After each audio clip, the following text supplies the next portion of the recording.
What is up, everybody? It is Coach Paul here for a really awesome upper back and shoulder mobility exercise. We're calling it YTW.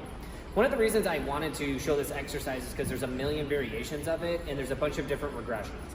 I'm currently showing you guys the easiest regression, which is going to be seated. He's using a stability ball, but don't feel like you need to.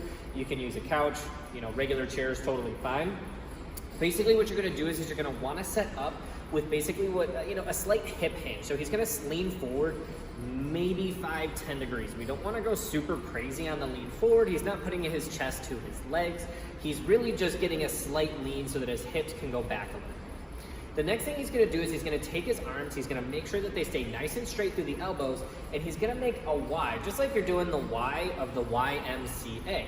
Now, once you're in this position, be very, very conscious of keeping these shoulders down away from the ears. Go ahead and show them what it looks like to come up, to show them what's wrong. Perfect. We don't want to see these shrugged up shoulders. We want to keep these shoulders down and these lats packed nice and tight here.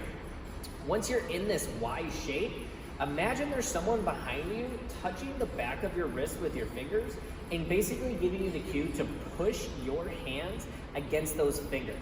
You can see even Coach Dan here, from this slight amount of tension that he's creating in his back, is making his arm shake.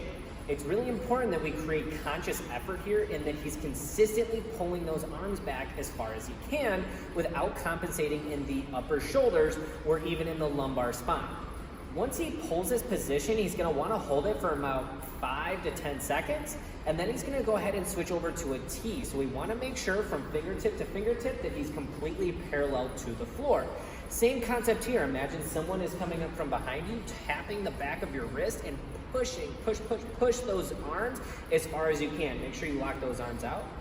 Okay, we don't want to be bending at the elbow. Same thing here. You're going to want to hold it for about 5 to 10 seconds, and then he's going to go into a W shape. So his elbows are going to drop and his hands are going to come back.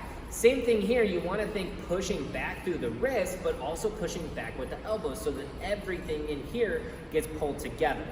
Then he will then go back into his Y and then go ahead and repeat the process all over again. That being said, with an exercise like this, it's very important that it's about conscious effort and that you're pulling as hard as you can as opposed to just going through the motions.